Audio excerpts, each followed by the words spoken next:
The advice and opinions expressed by the host of Autism Live and her guests are meant solely as suggestion and should not be in any way construed as child-specific advice. The Center for Autism and Related Disorders advises working with a board-certified behavior analyst who has experience with autism before starting any intensive behavioral intervention. Any choices you make in determining your child's treatment are completely at your own discretion.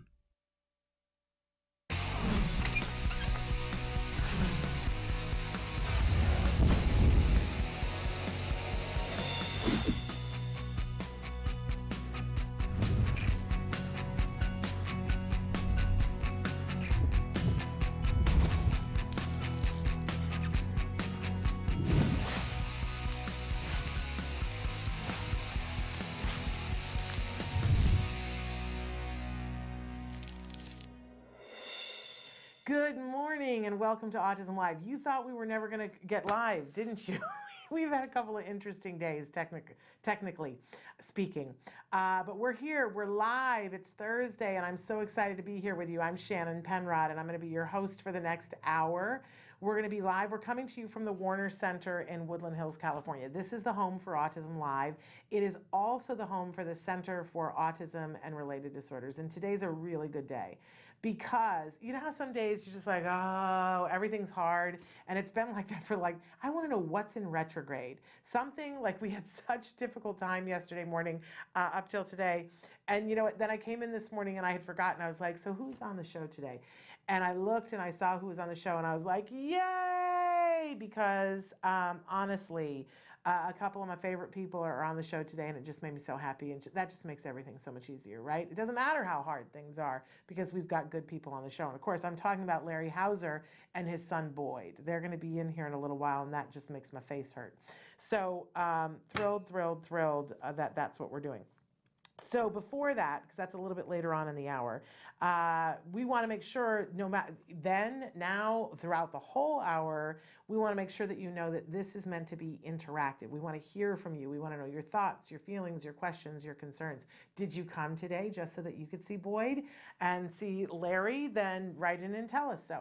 So Traven's going to show you some of the different ways that you can connect, some of the different ways that you can have your thoughts, feelings, concerns, and questions addressed here on the show. So feel free to take a look at the ways that you can connect with us. While he's showing you that long list, I want to remind you that our homepage is autism-live.com. That's just another way that you can connect with us. The live show plays there. We archive all of our old shows. We categorize them so that you can watch highlights. Or if you're just really into all of our Temple Grandin videos, there's a playlist that's just the Temple Grandin videos. If you really like Ask Dr. Doreen, there's a playlist that's just Ask Dr. Doreen. If you just showed up for the recipes, and believe me, I know some of you do, there's a playlist that's just about the recipes. So check that out. Plus other things as well. And you can chat with us from that site. At the bottom of the page, you click the little chat button, it pops up, and you can type in a certain number of characters. Hey, if it's too small for you, if any of the ways that you can connect with us are too small, or the website is anonymous. If you're on Facebook and YouTube, people can identify you. If any of those ways don't work for you, please feel free to write to me directly. s.penrod@autism-live.com. And I'm thrilled and happy to talk with you that way and take your questions that way. It's a little slower that way. I'm just going to keep it real there. When you're on Facebook, it's a little bit faster, right? But in any case, we welcome all of your thoughts and comments. You know, one of the things I like to remind you on Thursdays is that, because I have a few more minutes on Thursdays, we have a lot of experts who come on the show. And you know, our mission here is to give you information and inspiration, right?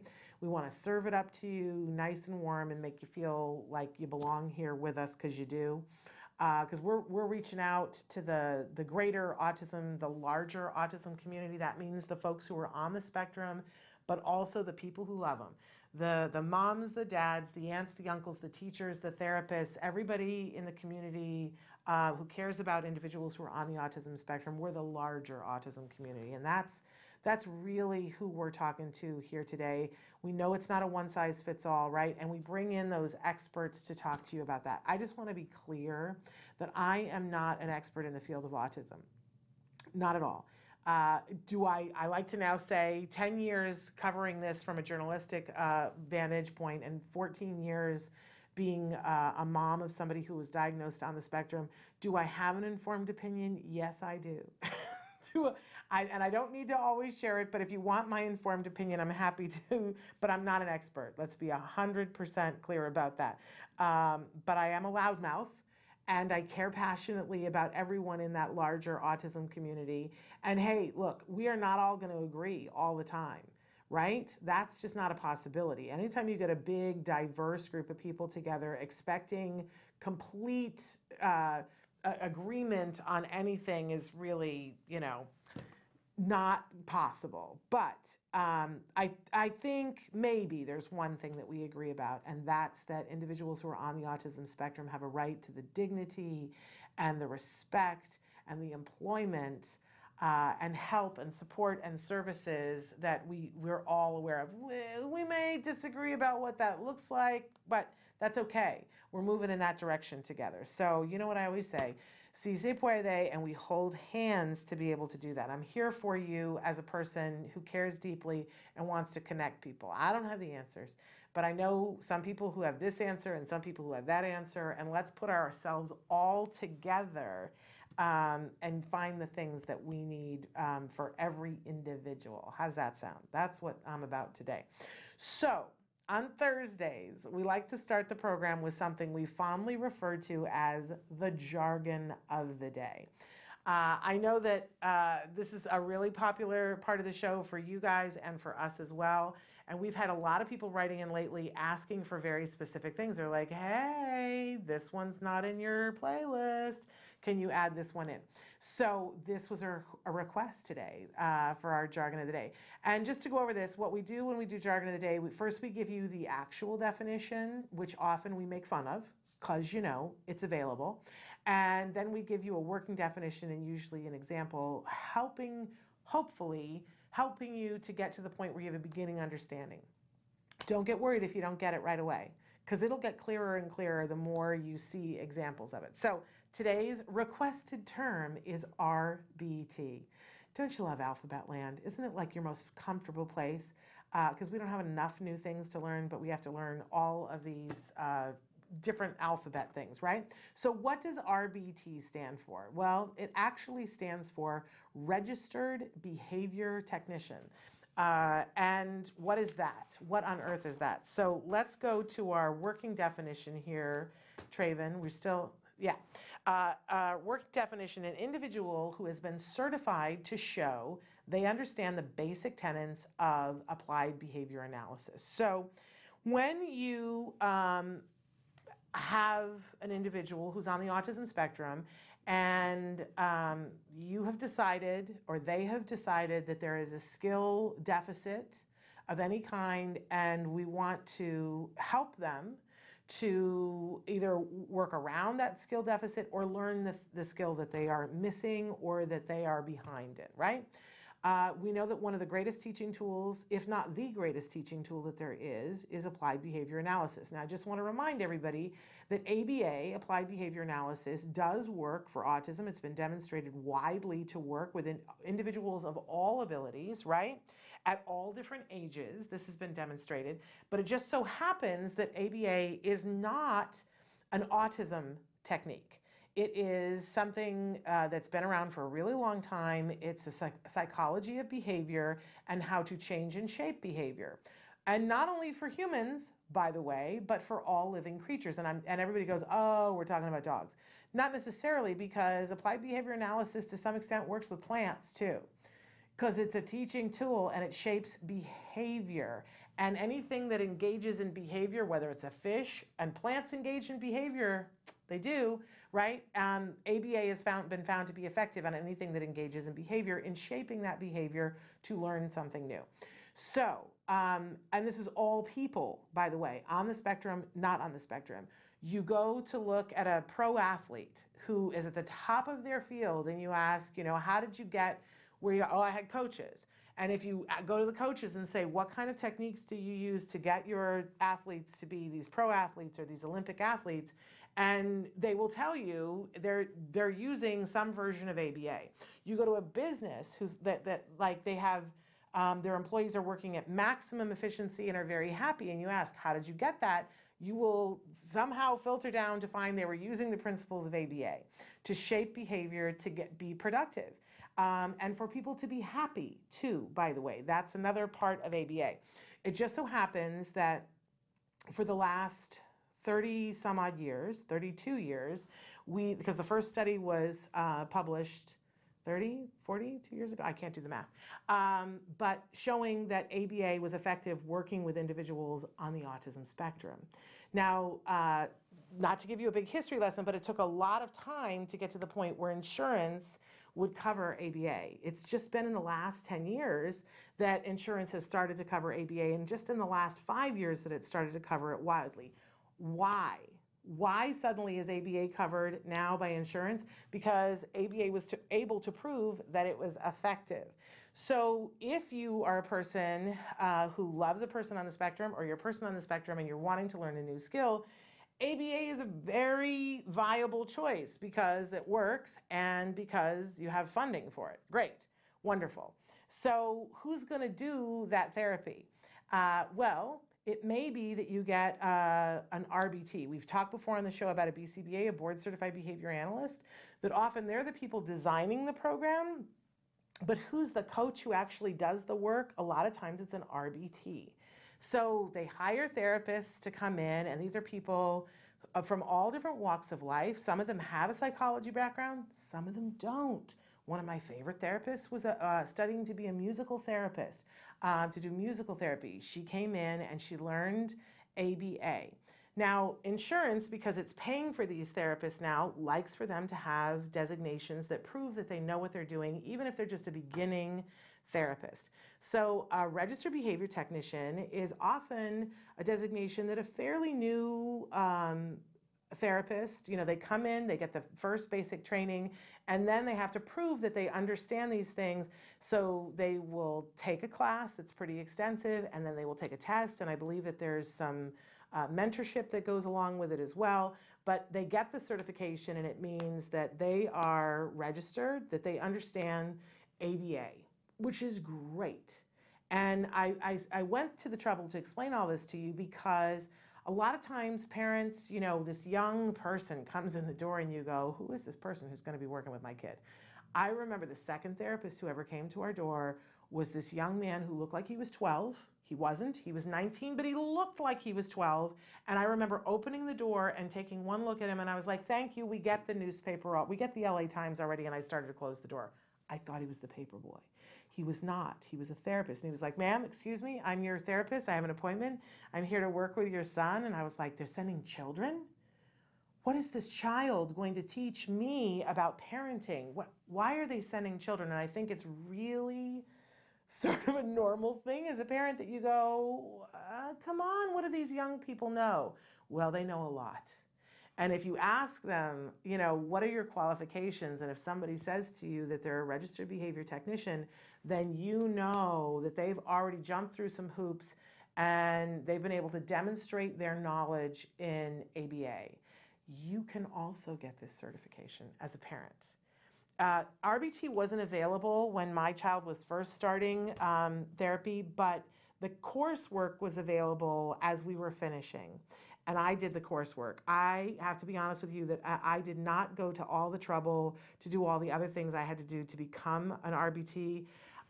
Someday I'm going to do it because I did the coursework, but I didn't follow through on it.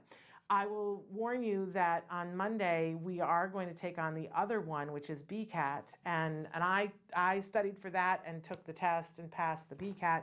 But also, I wasn't going to go and do therapy, so I didn't do all the other things that you have to do, a practicum and other things to become a BCAT. But I'm telling you, as a parent, do the coursework. Even if you don't go ahead and get the designation, do the coursework. It will make you a better person on your child's team. I used to have a thing that hung on our bathroom mirror that said, Jem's team is only as good as the weakest player on the team, and I will not be the weakest player on his team, right? First of all, I want you to have faith in your therapist, especially if they're RBTs or BCATs. You know they've achieved a certain level of expertise. If they're not, you ask them, are you studying to get your RBT or get your BCAT? And then you will know that they are doing that extra work and they're about to be that, right? But get that yourself. Get that yourself, even if it's you just do the coursework, but you can go and get the designation and become an RBT. And if you want to later on, or right now, work with other children, and obviously, you, at home, you could be working with your child, but you, if at all possible, you really want to have other people also working with your child, right? And have a BCBA on your case.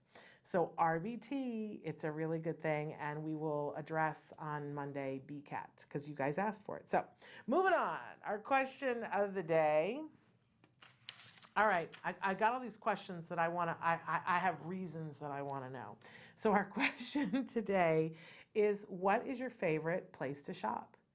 And I kind of want to know not only just that, but like why? Why do you like to shop there? What is it about? And it could be that Amazon is now your favorite place to shop, but I do have reasons why I want to know, because in the past, sometimes we've had contests and we've given away prizes. And if we were to have a gift card to someplace, I want to know, where do people like to shop? I'm not saying that we're having a contest, but I'm just saying we might. And I'm taking data, right? It's another data point. But where do you like to shop and why do you like to shop there? What makes you happy? And is it the stuff that you're able to look at when you're shopping, or is it the total ambiance? I love me some home goods. I don't know why. I kind of love the music that they play, and I love the way the stuff is organized and that there's some bargains. And I don't have to really even buy anything, but I love home goods. So I don't know that it might be my favorite place to shop right now. So write in and tell us, what's your favorite place to shop? We're taking data. And why? Why do you like shopping there? Is it, I was like ready to leave Home Goods the other day, and they put on some really good 80s dance music, and I was like, I'm staying. Like, where else do I have to be in the world that I can't stay here and listen to? I don't think it was AHA, but it was something like that. Anyway, write in and tell us. We love to look and see what you guys have to say. And then we always have a topic of the week. We weren't here on Monday because it was a holiday and we had other things going on last week. But our topic this week is letting go of all the things that aren't helping. Everybody take a breath, right? I know that on Thursdays we try to have a mindfulness moment, and in particular today, I want to be talking about this, how hard it is. That sometimes you just have to put some stuff down, maybe not forever, but for a while. Because if it's not helping, then what's it doing, right? And people and things and ideas that we held before are not unimportant, but sometimes they no longer fit. And somebody was asking me the other day, I did a talk for a group, sort of my usual talk that I do, and I tell about how when my son was diagnosed with autism, in the months leading up to it, I went to all of my friends and I said, I feel like something's going on, and don't you think it's weird that my kid was talking and now he's not talking? And they all were like, no, it's fine. He's fine. And the one friend who said to me, he's fine, you're crazy. And I believed that, partially because I wanted to, because if I have to be crazy for my kid to be fine, I'm happy to be crazy today. Right? I think a lot of people can relate to that. But then when we discovered that my son did, in fact, have autism, and we called all those people back, and they all, to a person, said, oh, yeah, we kind of thought so.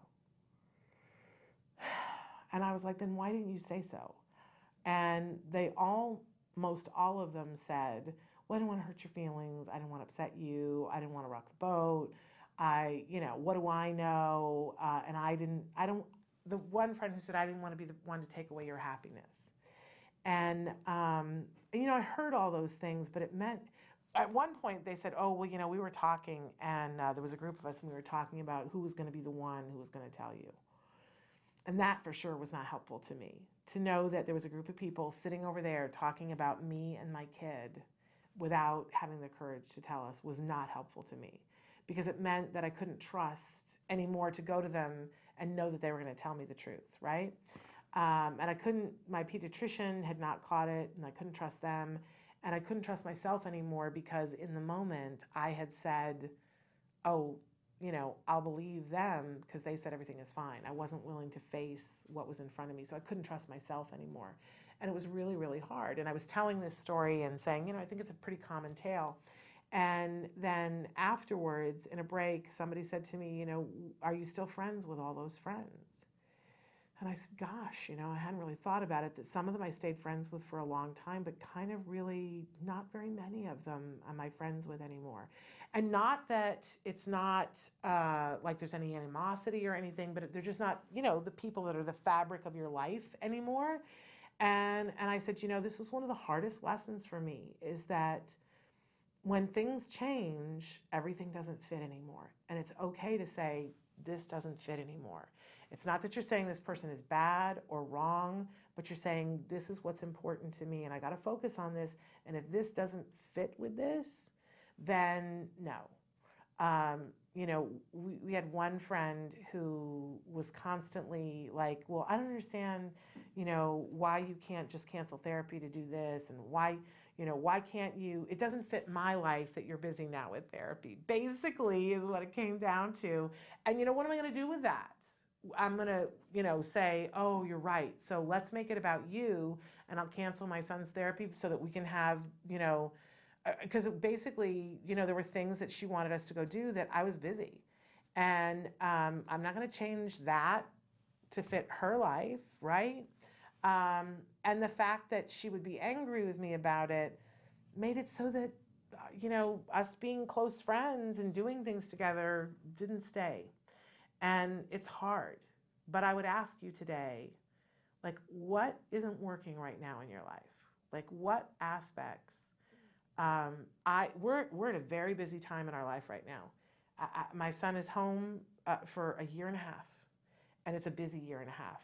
And I used to be somebody who cooked all the time and baked all the time, and I even, hold on to your hats, I used to be somebody who canned. And I still desire canning, and I have since my son was diagnosed with autism. We'd go to a peach orchard, and I'd get organic peaches and try to can peaches. And tomatoes, canning organic tomatoes. And then I realized, the fact of the matter is you can buy the canned peaches organic now. You don't have to can them yourself, and they probably cost less by the time you factor in the gas to go get them. And honey, you don't have the time to do that right now. Maybe in retirement you'll have time to can peaches again, but I had this image of myself as somebody who cans peaches. Well, that's fine, but it doesn't fit with where I am right now.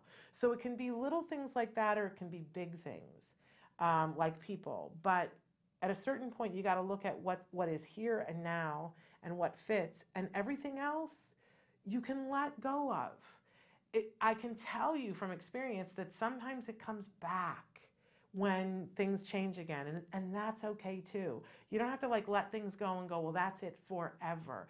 Things come back into your life. But I do think it's worthwhile for all of us to stop hanging on to the old ideas of, well, we always have spent Thanksgiving with Aunt Betty at her house doing whatever, but if it doesn't work, because Aunt Betty will not allow your child to have different things on their plate without commenting on it and making your child miserable, maybe it's time to start a new tradition. Maybe it's time today to say, Aunt Betty, we're not going to be able to make it this year for Thanksgiving. Just throwing it out there. I know that's going to give some people some agita, right? Because change is hard. And letting go of something is hard, especially if you don't have something else to immediately grab a hold of. But nature abhors a vacuum. And when you let go of one thing and truly sit with it for a second, other things come. They do. And sometimes they're the absolute right things. So, okay, we're going to talk more about that. But let's take a break, and we're going to come back. And I don't know what we're having next, so stick with us. But, I forgot to tell you, yes, of course, we're having Larry and Boyd. Larry is the founder of Fullerton Cares, and they've got a really fun, important event coming up. But they're fabulous. Everything they do is fabulous. I love them so much and so hard. I don't even have words for it. right? And he's such such an awesome autism dad, and such an awesome dad, and such an awesome community member. He's that power of one that we talk about all the time here on the show, that, one person who says, hey, I've got an idea. And then the things that happen in this entire community of Fullerton has changed and morphed because this one incredible man said, hey, I've got an idea. And that shifted into a bunch of ideas and a bunch of people, and a net for those people and for their kids that I think is a model for the rest of the world. So he's here, and he's here with his remarkable son. And I guess I was saying the other day that Boyd hadn't been on the show. Boyd has been on the show before, but he hasn't been on the show with his dad. So there we go. There's a first for everything. So let's take a break, and then we're going to be back. I don't know whether we're coming right back to them or if we're coming back for our mindfulness moment. So stick with us. Do you provide care services to someone with autism? Recently, more and more children are being diagnosed with the condition and getting the support they need as awareness grows. But what happens to these children as they grow up? It's estimated that over 500,000 youth with autism will turn 18 in the next decade, and they'll be faced with a very difficult reality. As children with autism grow up, their services start to disappear or become very difficult to access. Things like medical care, mental health counseling, vocational training, and more. All services that are still desperately needed. The loss of support that youth with autism face as they grow up is so severe that it's referred to in the autism community as falling off a cliff. Adults with autism need the same level of support they had as children to avoid falling off the services cliff. Introducing Skills Living, the web-based software designed specifically to help transitioning youth and adults with autism so they can avoid the cliff and instead fly to success. With Skills Living, help your learner with autism develop the skills they need in all the critical areas of adult life, including self-control, planning, and problem-solving, effective communication, performing life skill tasks for independent living, acquiring and maintaining employment or other meaningful activities, developing and maintaining social skills and relationships, accessing transportation and public services, and being safe. Skills Living includes a comprehensive assessment, a data collection mobile app, behavior intervention plan builder, and automatic progress reporting. It also provides a complete curriculum addressing 16 key areas spanning the entire range of functioning adulthood. Skills Living is easy to use and can be implemented by schools, parents, and autism service providers. Call or click today for your free demo and see how Skills Living can help your learner with autism avoid the cliff and instead reach their fullest potential. Skills Living. Wish, learn, become. Welcome back to Autism Live. We're going to do our mindfulness moment, but I'm also looking at what you guys have written in on Facebook and on YouTube. I love how you talk to each other on YouTube. I love that. And DC the Purple Diva, hello. I love how you just moderate the hey nani nani out of that on the YouTube. It's a thing of beauty. I want to say hi to Michelle on Facebook, and looking at the YouTube stuff. Folks working on PECs for over a year, still phase 1 without differentiating, doesn't care to learn ASL. We have a lot of ABA goals for joint attention. Yeah, you guys know what joint attention is. Joint attention is so cool. And I love to go to an amusement park and watch joint attention, because quite honestly, when your kid isn't doing joint attention, it's very easy to miss. Because you're like, I don't know what's missing here, but something's missing here. But joint attention is that triangle of attention where, like say that this is the giraffe at the zoo, right? And so I'm the mom, and I look at the giraffe, and then I look over at my child, and I go, oh, it's a giraffe. And I look at the giraffe, and I look at the child, and I go, oh, and I have all this expression on my face that it's super cool. Well, a lot is happening right there from my direction. I'm like looking this and sending data over here to my child going, giraffes are really cool. But if kids aren't tuned into faces, like a lot of times, my child's not attending to this. What's supposed to happen in that moment to achieve joint attention, I look at the giraffe, I look over at my child, And look at you, Traven, with the joint attention, because I threw this at him. So my child is then supposed to look at the giraffe too, and then look back at me, and then we have this moment together. Then we look at the giraffe and we look back at each other. And we're sending little signals to each other. I'm telling the child, this is how I feel about the giraffe, and the child is like then picking up on my cue. And a lot of times we actually in that moment teach our children, you know, how to feel about giraffes. So if it's a spider and I go, oh, it's a spider, I'm telling this child spiders are something to be feared, right? That's if the child is looking there, looking here, and can decode what my face is, which, you know, when you have a child who is quote unquote typically developing, that this triangle just happens, like nobody has to teach it, right? It just happens. But when you have a child who's on the spectrum, who isn't decoding faces, who isn't interested in faces, right? They're not looking to get that information from us. They look at the giraffe and then they look someplace else. And they're not taking in additional information, which in and of itself, like there's aspect of that's kind of interesting and potentially even cool, that they're forming their own opinion about the giraffe. But it's a method of learning and communicating that's this circle, and if it's not happening, we lose so much ground. Like they're missing that, oh, a face sends a signal to other people. Look at you, putting up that jargon. But anyway, so working on joint attention can be really, really arduous when somebody isn't doing it in order to get them to do it, but work on it, because it's like one of the basic lessons that everything else gets built upon.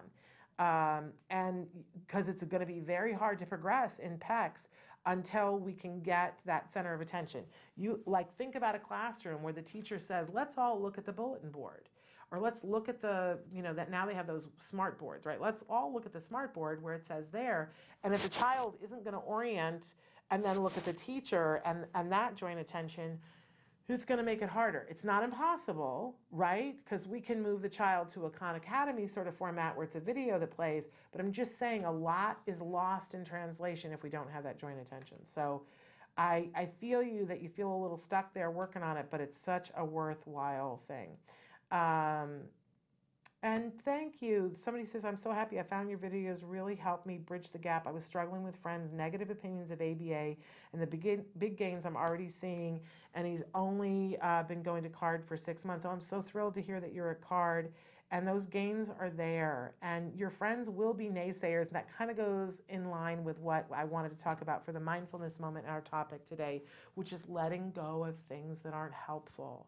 So, you know, sometimes, first of all, when we're sponges, right? We take in everything from the day. When we go to do something with our child, we are social beings, and we are enjoying attention with our friends, and we talk about things, and we're establishing this new normal. And sometimes your friends just aren't going to go with you. And part of it is going to be that it's uncomfortable for them because change is uncomfortable. Part of it may be that your friends are uncomfortable because they're going to see you struggle a little bit and see you change, and that's hard for people to watch. I have one friend who just didn't want my child to have autism because that's not the story he wanted for me, for lots of reasons. And one of them was that, you know, he cared about me and he didn't want that story for my child. But guess what? That wasn't helpful to me.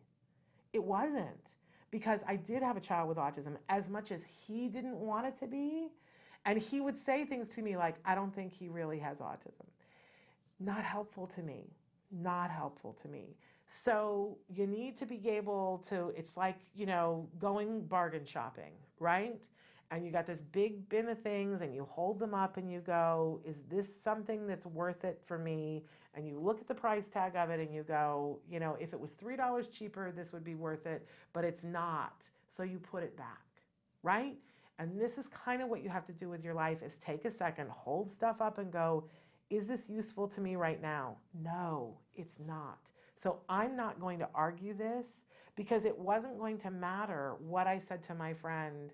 He did not want me to have a child with autism. And by the way, that doesn't make him a bad person. Like, I truly think that the reason why he didn't want that for me was that he was afraid of what that was going to mean for me. But again, not useful to me, which meant that I either would distract him when he would start saying that, I did end up spending less time with him because it was work. And I got to work to make it okay for you that my existence is what it is, you know? You have to be willing to let some things go and say, that just isn't working right now. So I'm thrilled that you are finding the progress. I'm thrilled that you are not listening to the best friends who are like, I don't think you should do that. Let's remember that, I remember the first time somebody said to me, oh, you're going to do 40 hours of ABA with your child. And I was like, no, I'm not. That's way too much for a 3-year-old. Not doing that. That's not something I'm signing up for. And then I saw the research and I went, oh, and then I saw a kid and the progress that they were making. And I went, oh, and then I started my child and my child started making a difference. And you know what? There were still people, my mother, friends and family who were like, I think 40 hours is just too much for a 3-year-old. Thank you. Right? But that wasn't going to stop me. And if people persisted, I would say to them, the thing that I said to my mother, support or silence. It is your choice, but I can't deal with anything else here. Support or silence. It's harsh. It's really, really harsh. But you give people the choice and say very clearly, I understand you have feelings about this. I have done my research and my child is making progress. And for people you really care about and want to keep in your life, you really care about, because you can be silent with people and just let them go, right? But if you really want to keep somebody in your life, have the talk with them and say, you saying this is not helping me or my child. So support or silence. And they might be mad, but maybe they'll get over it. And if they don't, let them go, because it's not helping you, right? But I'm glad that you're here and making it happen. So our mindfulness tip for today is that hopefully you guys are taking at least 3 deep breaths a day. Deep breath, inhale, deep breath, exhale. And, we've talked before about the things that you can say and that some people like to say, some form of let go, and some people say let God. Some people say let the universe, or let it be what it will, whatever it is. So you can just say, let go twice. You can say, let go, right? Whatever works for you. But I encourage you to make it part of your regimen of letting go of the things that are weighing you down. You need to fly right now. And you're taking people with you who want to go with you, and some aren't going to want to. And that can be sad if we need it to be sad, but it doesn't have to be. Let go, right? Let it go. It might be there when you come back around, or you might find you don't need it anymore. But do what you need to do to get through these days to get to the good stuff, right? All right, it's definitely time for us to bring in the Hauser men. So let's go to break, and then when we come back, Larry Hauser and Boyd Hauser from Fullerton Cares. My face hurts, I'm smiling so hard. Stick with us. What is autism? What is autism? What is autism? What is autism? What is autism? What is autism? I've been asking myself that for a very, very long time. Let me think about that one. Trying to, just, Jeez. Let me think. Oh man, that's a rough one. Yes.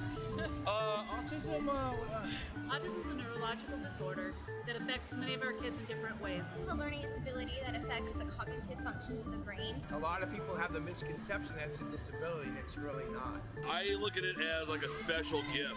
When one person thinks differently from another. It's an opportunity for everyone to learn to understand someone that's a little different than them. Autism is the ability to educate. They're given so much talent in different areas. To me, autism means a chance to be with and be around people you really care about. Autism is beautiful. it's a way of seeing the world differently. It's always unique, totally intelligent, and sometimes mysterious. Happiness that comes out of my son's hard work. It's a movement. Unpredictable. That's right. Awesome. Love. The field I want to work in. Laughter, fun, joy. Autism is beautiful to me. I want you to remember these 3 words. There is hope.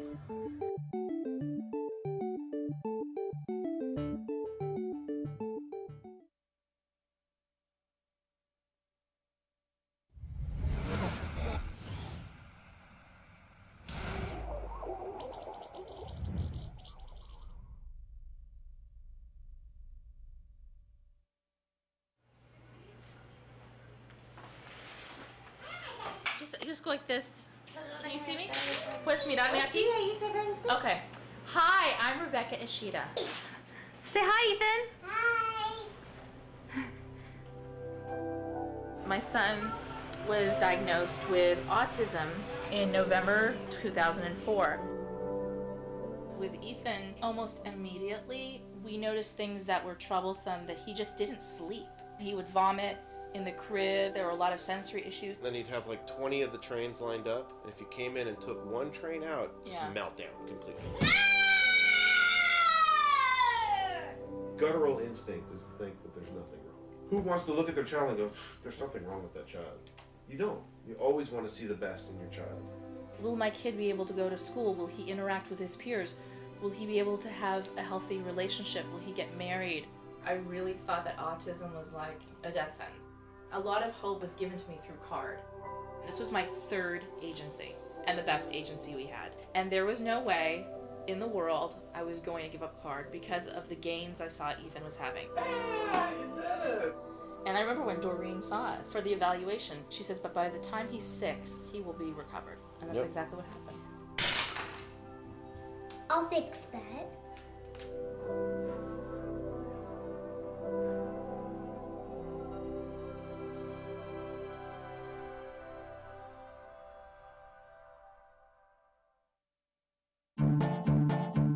Lisa Ackerman back with Talk of Facts. Questions, real life questions and answers for the autism journey. Oh, are you ready for this one? Talk to me about puberty. So what I would recommend is first and foremost is the kids that have done the therapeutics, the medical, and the dietary allergen removal interventions tend to have an easier time at puberty.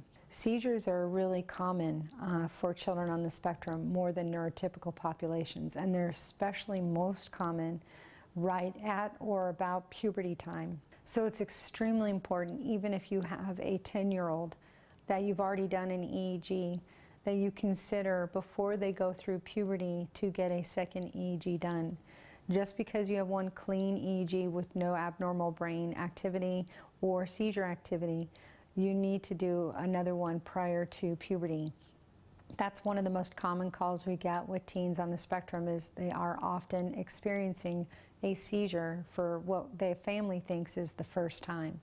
And the third thing is you're gonna have a teenager, so you're really gonna have to kick it up a notch on those life skills, social skills, and getting your kid ready to be that teenager they need to be. So if you're doing that baby thing, and I know you are, where you're maybe making their lunches or helping them with laundry, we need to start bouncing some chores over to those kids. And we also need to increase social environments where they can be successful. So think about it. We've got 3 really important things that we need to look at. Puberty is a very serious issue, and we take it very seriously. So make sure you have all of your therapeutics, medical, and dietary interventions in place. Consider to do another 24-hour EEG with your physician prior to puberty. And the third most important thing, get ready to raise the bar. Your job is to really get them ready for life. And I know you can do it. Welcome back to Autism Live. We are here with 2 of my favorite people. We have Larry Hauser, who you just are a king among men, honestly. I get speechless because I have so many nice things to say about you, and we'll try to get to many of them. And we have with you, it's the first time we've had father and son on together, Boyd Hauser. Boyd's 11, and we're so glad to have you, because you have been on the show before, but it's the first time with Dad, so that's a super cool thing. So, and we have a lot to talk about. Because Larry is the founder of Fullerton Cares, which I think is one of the most amazing organizations. I was saying before that I think you guys have laid a ground plan of what one person can start in a community and how that can change the community. And I think what Fullerton is doing is what every community should be doing. You guys have made a safety net for all of the parents and the families who need it, and have created something really incredible that involves the entire community. Just blows my mind what you have been able to do in Fullerton. But Boyd had said right before we went on air, he said, how did Fullerton Cares start? Maybe we should start there. So, Dad, how did Fullerton Cares start? What made this happen? It started obviously when Boyd was diagnosed with autism, and just trying to figure out what to do, and basically did a little fundraiser, not kind of knowing what we were doing, and people supported it and realized that we had something. It was actually a comedy show that we did at a local restaurant, a little tiny restaurant we did, and it was money that we were raising to fund a walk, an Autism Speaks walk that we were doing, and shortly after that, realized that there was something that was there within our community, and something that we had the support to do. So we just took it and just took it a little further every year, and then now we're 10 years into it and have put together 2 really big, notable events that are yearly. That are yearly, yeah, we look back like 10 years, and it's crazy wow. Good. Yeah. Crazy good. And we should note that, you weren't somebody who was used to doing these kinds of events, but you were and are a business person. You own businesses within Fullerton. Now it's multiple. Tell them about your restaurants. Well, we have a restaurant called Bourbon Street right in downtown Fullerton. It's practically on the same street as Disneyland. It's amazing. The food is amazing. And the people who work there, you know how in Cheers, it's that whole thing about where everybody knows your name and there's a feel and a vibe to Cheers? I'm serious. It is like that. It's absolutely amazing. Great service and incredible food. So good. Yeah. And then the Bowery, which you opened up about 2 years ago. It's right next door. It's basically like bringing the pizza parlor back.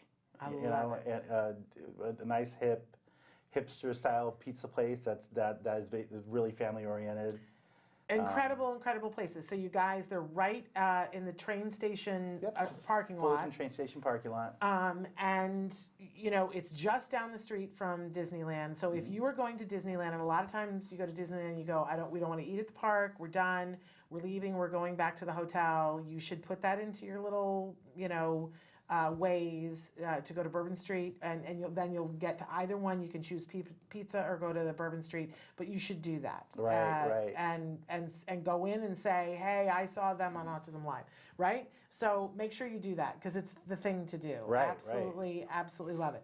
But so that's, you were coming at this from sort of a business person's standpoint, and you pulled other business people in with you. Right, and a lot of the community too. You realize that when you're a business owner of a public place that you have some leverage because people want food. Yes, of course. People want food, and people ask us for donations constantly. Yes. And we're more than happy to do it, but what we have done is we have made sure that our stuff is tailored towards a leverage for our kids in the community, in the school districts, and I'll give you an example.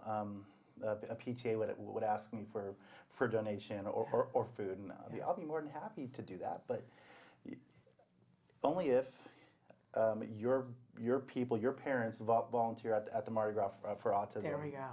So what that does is it gets them involved in what we're doing, and I make friends, and they really just grow to love the event, and then I just have permanent supporters from each year, and it's school after school after school, and it really is. It's just leveraging with what we have, and it's food.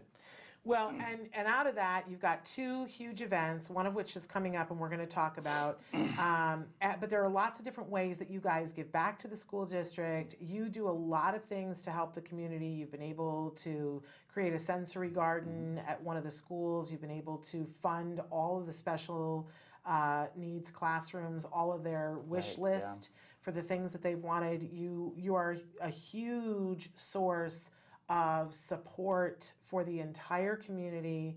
You guys have helped to make sure that there is support given at dance classes and martial arts and all these things. It's been amazing. So, and Boyd has been so awesome. Look, there you guys are.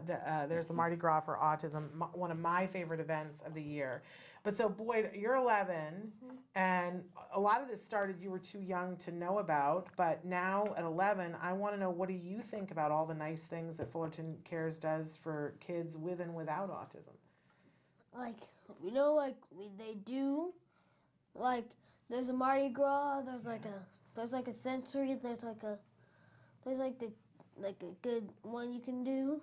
Yeah. It's so fun that you gotta know, it's gonna be fun. You should go there, and there's like a video game check if you're very interested. Yeah, are you into video games a little bit? Yeah. I got better with Smash Bros.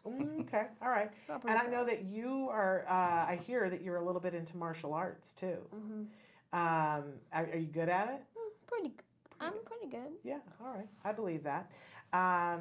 So we were talking about some of the events. You brought up the Fullerton Cares Mardi Gras for Autism, which usually happens in the month of April, right? Right. Dad? That's the first Saturday of April every year. And like I said, you guys, one of my favorite events of the entire year, because not only does the autism community show up, but it's the only event that I know of that I go to that's autism that the whole community comes. Whole community comes and they help and they volunteer, but they come to the event. So, a lot of times we'll be there and have a booth and, be giving out information, whatever, but at least half the people who come to the booth do not have a child on the spectrum. Right. The fact that you can throw an event that you get the whole community, it's like the piece that we're all trying to figure out, but Larry already has cracked the code on this. Yeah, I just realized early on that I don't want to preach to the choir, which are other autism families. I'd rather preach to other people. Yeah. Because that's how we're going to get more Yeah. acceptance and change, with just by getting them to interact with and see, with kids with special needs at this event. It's quite amazing. It's amazing. So Boyd, and I keep asking you a question right after you take a drink of water. It's like the worst thing I could do. But if you had to describe Fullerton Cares in one word, what word would you say? Like, it's very awesome, and every kid can do anything. That's awesome. Like everything they can do. I love it. Everybody's gonna be there. All the Fullerton people are gonna be there too. Wonderful. And so now you guys have another event that's coming up, your other big event every year, which is your big comedy event. And talk a little bit about this event, Dad, because it's always amazing. Well, the comedy show is for the drinkers. Well, there you have it. No, we do have the Mardi Gras, which is a kids event, but not everybody wants to get up early and support something like that. Yeah. So we do something on the other side, which is more of like an adult event, and it's been extremely popular. Yeah. We went from a little restaurant to the big Fox Theater, and we rotate between the Fox Theater and the Fullerton Ballroom every year. So this year it's at the Fullerton Ballroom. Got it. We had Jay Moore last year, and he killed it. Oh. And he loved what we did so much that he wanted to come back. Oh, that's awesome. So, and that's odd because we're normally begging people to come, and not really begging, but we have to do work to get them to do the show. But he was right there. Awesome. Yeah, he was awesome. He was totally awesome. I was there last year. You guys were very sweet and allowed me to get up and talk a couple of minutes and do part of my Autism Monologues show, which was very sweet of you guys. I felt very much a fish out of water. But Jay Moore was amazing, just killed. But there were also a bunch of other comics who were on the stage, and I would say half of them were people who were on the spectrum. Am I in the neighborhood of there were a bunch of people, and a lot of them were professional stand-up comedians who've done a lot of rooms, and of all of those people, about half of them were people who were on the spectrum, and it just made for really particularly very targeted, funny show. And it was also, I just found that's just so inspirational. It is an event for adults, but because I was doing a couple of minutes of it, my then 15-year-old son was there. And can I tell you that afterwards we laughed and he was like, I think I want to do stand-up comedy. Oh, that's neat. Isn't that like, Yeah. I was like, no, you don't want to do stand-up comedy. But he was so inspired by seeing all those people and knowing, and seeing so many different comedians and seeing comedians at different, because everybody who's on the spectrum is different, right? There are no two people on the spectrum. But he was like, oh, this is so infinitely possible for someone like myself. Right. And that was a powerful, powerful thing. Boyd was there last year. There was, because in addition to the comedy, you guys have some things that you guys auction off. Yes? Yeah, we do a couple live auctions during the show, and Boyd was kind enough to come and offer or represent a pair of Laker tickets. Yes, so. I remember that because you were wearing a Laker t-shirt. Do you remember that, Boyd? Oh, yeah. Yeah. Do you like the Lakers? A little bit? I like the Lakers. Or are you more the Clippers? That was funny, I guess. That was funny, but no. No. Oh, so you're more the Lakers. Yeah. Okay, cool. So if you were talking to people and you had one thing to say to somebody about autism, to a family member, like a sibling, somebody who has a brother or sister that has autism, what would you say to them? Well, it's very awesome and I love it. There's more about autism. There's if you want to play in a video game truck, there's the Nintendo Switch. There's the Xbox. There's PS4s and PlayStations. But don't tell there's no N64s, no Wii U's, no Wii, no Nintendo 3DS, nothing like that. Just Nintendo, Xbox, PS4, and PlayStation. Now, so you clearly are a little bit of an expert on video games and video game systems. What's your favorite system to play? The Nintendo Switch. Really? And Smash Brothers is your game of choice on? Well, Mario Party I did play. Well, I got all 5 gems when I played. Oh, so you're very good at that. Do you ever play in the tournaments? Well, I played in the marathon and I won mostly all the time. You did? I'm impressed. I'm not good at Smash Brothers. Mario Party. Oh, I meant Mario Party. I meant Mario Party. Mario Party. Okay, my bad.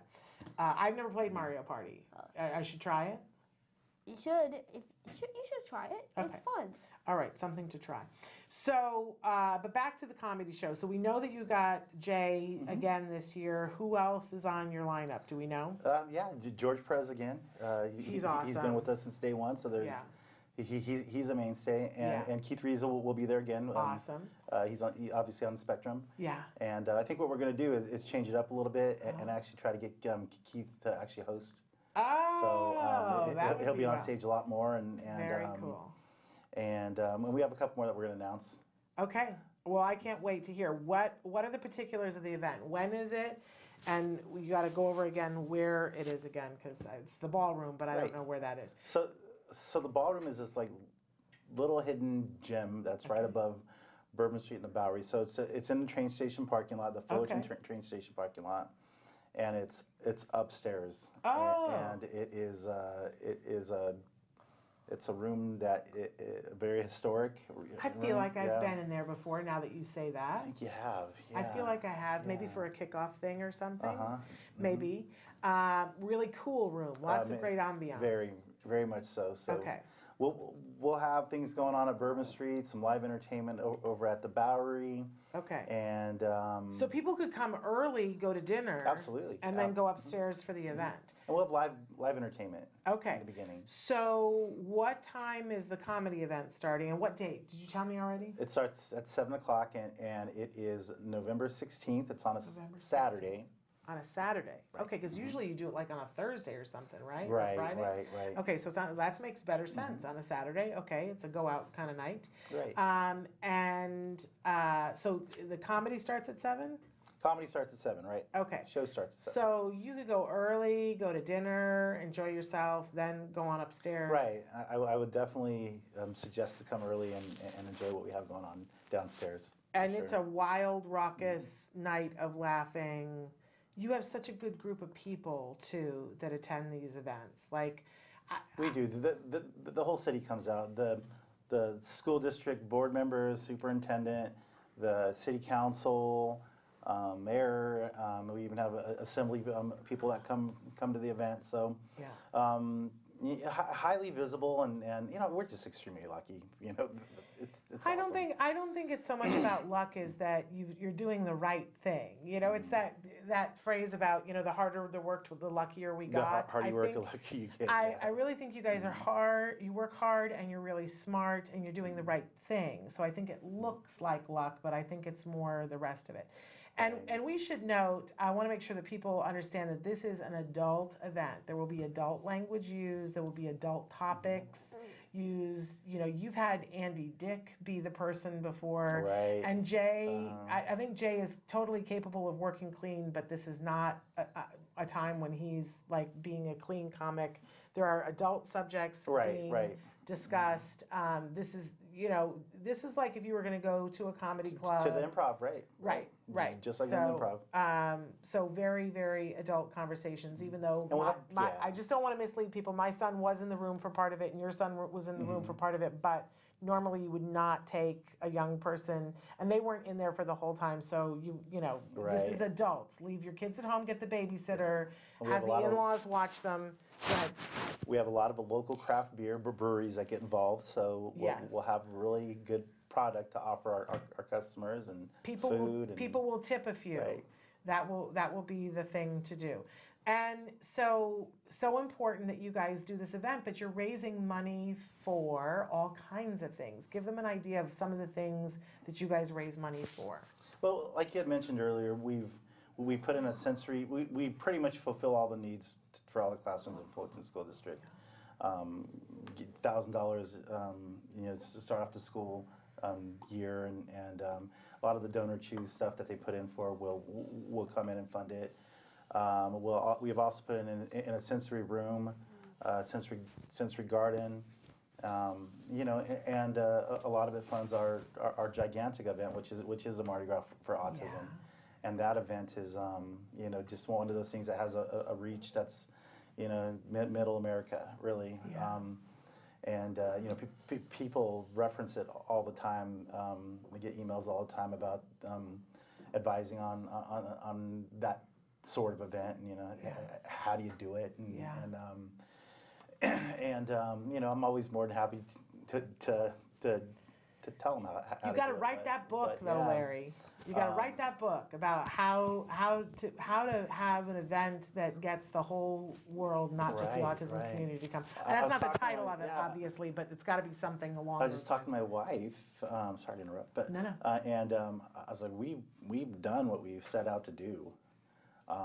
So now we're just looking at all the loose ends to tighten up. We really set out to I would say change the culture and the stigma of autism in our community, and I just really think that we've done it. I absolutely would agree with you. I think that you absolutely have done it. I love this shape. Are you getting ready for Halloween here? Hey, you're on TV. You're on TV. Well, he's also 11, and we're doing a lot of talking that doesn't involve him. But and it's getting warm in here, and he's in a jacket. I know I'm warm. Are you warm? I made him rock the Fullerton Cares hoodie. But it's so awesome. Yeah, and the Mardi Gras for autism shirt. And you are a visitor here. Yeah. It's a wonderful thing. So hang on to that jacket for just a second, because I'm going to ask you another question, and your mic is on the jacket, and I don't want it to go too far away. So we'll have it be over here. But when you think about the future, how would you like people in the future to think of autism? Like, very fun. They should go like every year and to have like plenty of fun. I think you're talking about the Mardi Gras. The Mardi Gras, and I agree with that. Like that. But when you think about autism, and I don't know how do you think about autism ever? I think about it. And so Dad had said, I don't know what words are appropriate, and I don't know which words you use, Dad, so help me out. But how do we language it for him in particular? What do you say to him? That he's on the spectrum, or what words do you use? He knows it, but he doesn't really talk about it often, and which I think is normal. We don't really, we don't really put labels on it, and you know, he knows that he's in different classes, and now he's in a blended class, which is awesome. You like that, being in the blended class? Mm-hmm. Yeah. All right, what's different about your new classroom? There is there's 2 teachers. Like, this is weird but true. Like, if one teacher's out, there's a sub. But if 2 teachers out, 2 subs. How about that? Yeah. That's kind of cool. Even more better, 2 classrooms. Kind of cool. So it's a co-teaching class where there's actually 2 teachers in the classroom. But basically, what it does is no special ed kids are going in and out for speech or anything like that. They're staying in the classroom, and the typical kids actually get a whole lot of help too, because there's aides in there that will help them. So all these, the typical teachers and the special ed teachers, they're all working together to help the whole classroom. It's not, you know, here's a special ed classroom and that's it. This is an entirely different classroom. We just had a conference. I'm friends with the superintendent and a couple board members, and they're, you know, they're always asking me, how's the class? Because it's piloted this year. Yeah. And I said, well, I don't know, because I haven't talked to the teacher. But I finally did, and they said that he is absolutely flourishing in it. Wish they had that type of classroom last year. The superintendent saw it at a school in Seattle, and he brought it to Fullerton to try it out. You know, and it's working out well. But I just want to point out to people watching that a lot of us, you know, have been, I'm not right now, but in the past I've been in a school district where you had to fight for everything. Right. And it was this contentious, you know, And, you know, we talk about a lot of things on the show, but one of the things that we talk about when we want to change behavior for ourselves or for our kids is antecedent modification, doing something before it becomes a problem. And Fullerton Cares is like the perfect example of a community that decided we're going to be proactive and make friends with the school even before this becomes an issue. And I now 10 years later, we're seeing the fallout from it is that you have a superintendent and principals who are looking at what can we do to be cutting edge here, going and looking at other programs to see what works and piloting programs like this that are the things that make sense. And I feel like that part of that is a result of all the work that you have done. When you go to a school district and say, hi, we'd like to write a check to pay for all of the materials that your special education teachers have asked for, would you mind? Like, we're going to write that check. And you guys do that every single year from your sales of your firework things, right? Yes. That for, like a week right before the 4th of July, you guys sell fireworks because it's allowed in your district.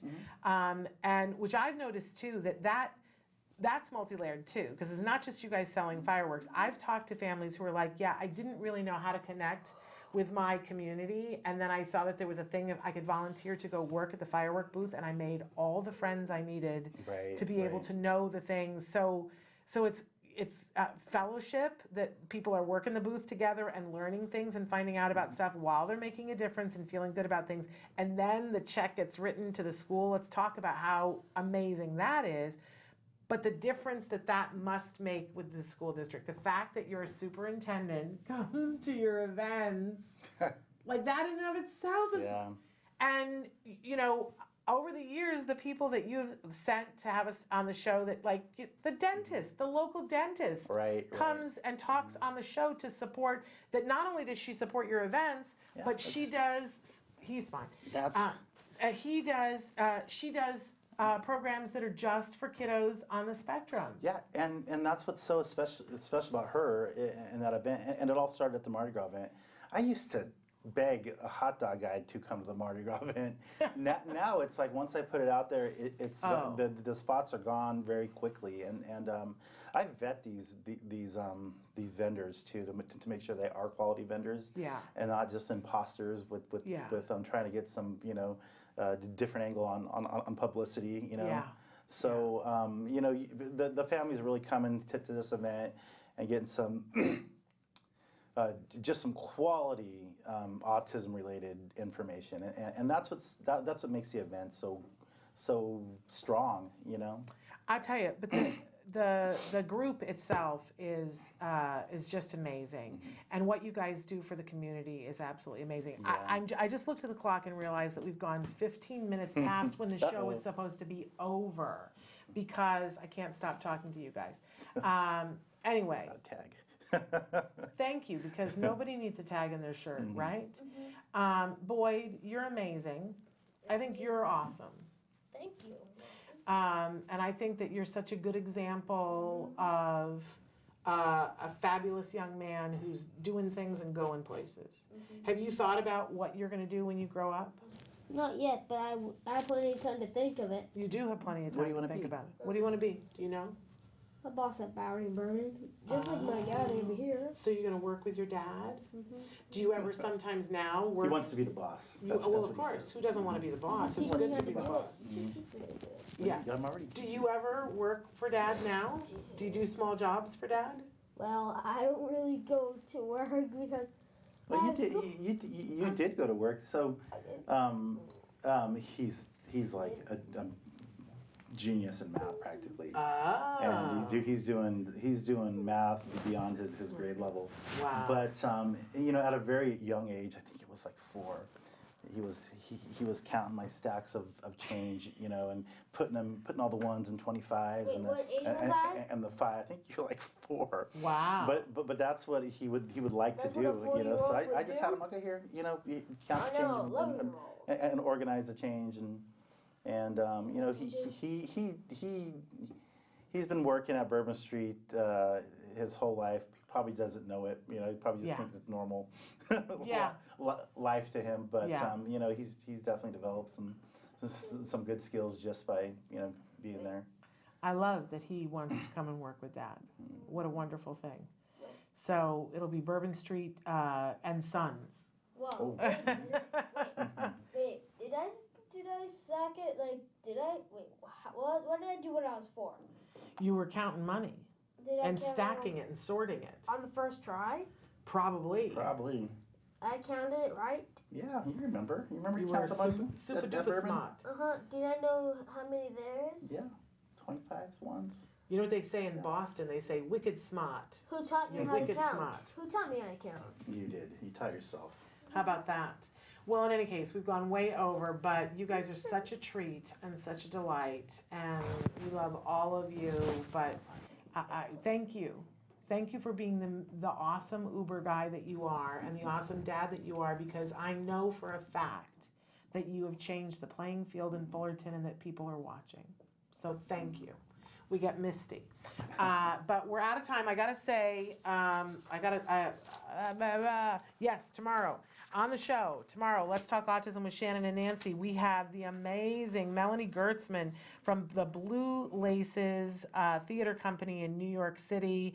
They've got 2 new shows that are opening. You're gonna really love to hear what she says. Plus, Nancy and I have a bunch of news that we need to recap, including things that have been signed into law this week. So make sure that you tune in tomorrow, and make sure that you join us on Sunday when we are live from the red carpet at Denim and Diamonds and Stars for Autism. That coverage will start at 5 o'clock on Facebook. So tune in to watch that unedited, unscripted, live on the red carpet with me. But thank you to Boyd, and thank you to Larry for being here, and thank you for all of you sticking around as we went a little bit over today. Bye-bye. Give your kiddos a hug from me and one for you too. Bye-bye for now.